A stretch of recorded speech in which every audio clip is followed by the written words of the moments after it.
میں نے ڈسٹرب تو نہیں؟ No no of course please come in. بلکہ مجھے بلانی تھی، میں آپ کے پاس آ جاتا. پہلے تو تم مجھے آپ کہنا بند کرو، ہم سیم ایج کے ہیں اور فیملی فرینڈز بھی. السلام علیکم ناظرین. ڈرامہ سیریل بیٹیوں میں ہم نے دیکھا کہ ساتھ جو ہی باپ کی باتوں میں آ کر طلاق نامے پر دستخط کرنے لگتا ہے تو اس کی ماں کی کال آ جاتی. وہ باپ کو بتائے بغیر ہی ماں کے پاس چلا جاتا ہے. اس کے والد کو جب پتہ چلتا ہے تو اسے غصہ آتا ہے. سعد ماں کے پاس جاتا ہے تو اس کی ماں بہت گلے شکوے کرتی ہے کہ تم عائزہ کے ساتھ اچھا نہیں کر رہے. وہ کہتا ہے کہ یہ جو کچھ ہو رہا ہے وہ عائزہ کی وجہ سے ہی ہو رہا ہے، جس پر اس کی ماں اس پر شدید غصہ ہوتی ہے. لیکن سعد کو جب باپ کا تانا مارتی ہے تو سعد بھی ماں کے ساتھ الجھ پڑتا ہے.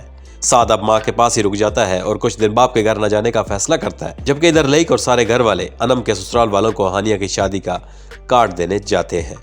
لیکن انم کی ساس ان سب کو بہت باتیں سناتی ہے. لیک معافی بھی مانگتا ہے لیکن فائق کہتا ہے میں آپ کی بہت عزت کرتا ہوں اور اپنے ماں کی عزت اس سے بھی زیادہ پیاری ہے. انم کو تو نہیں روکوں گا لیکن میں شادی میں شرکت نہیں کروں گا. لیک، فائزہ، نغمہ مایوس ہو کے لوٹ جاتے ہیں.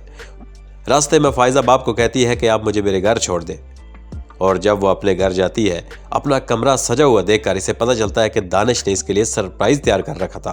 اور دانش جب گھر آتا ہے تو وہ دانش سے معافی مانگتی ہے اور یوں دانش کو وہ منا لیتی ہے اور کہتی ہے کہ اگر مجھے پتہ ہوتا تو میں کبھی وہاں نہ رکتی. انم اپنی ساس سے درخواست کرتی ہے کہ وہ فائق کو شادی میں جانے کے لیے کہے، لیکن اس کی ساس کا رویہ بدستور خراب ہے. اگلی قسط میں ہم دیکھیں گے کہ سعد کی باس ثنا سعد کے پاس آتی ہے اور اسے کہتی ہے تم مجھے آپ کہہ کر مخاطب مت کیا کرو، ہم دوست ہیں.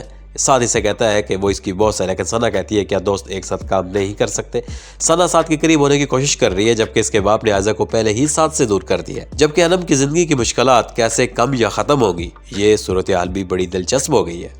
ہانیہ اور فارز کی شادی کے بعد تعلق کیسا ہوگا، یہ معاملہ بھی دلچسپ ہونے والا ہے. ہماری یہ ویڈیو اگر آپ کو پسند آئی تو لائک کریں، شیئر کریں اور ہمارے چینل کو سبسکرائب کریں.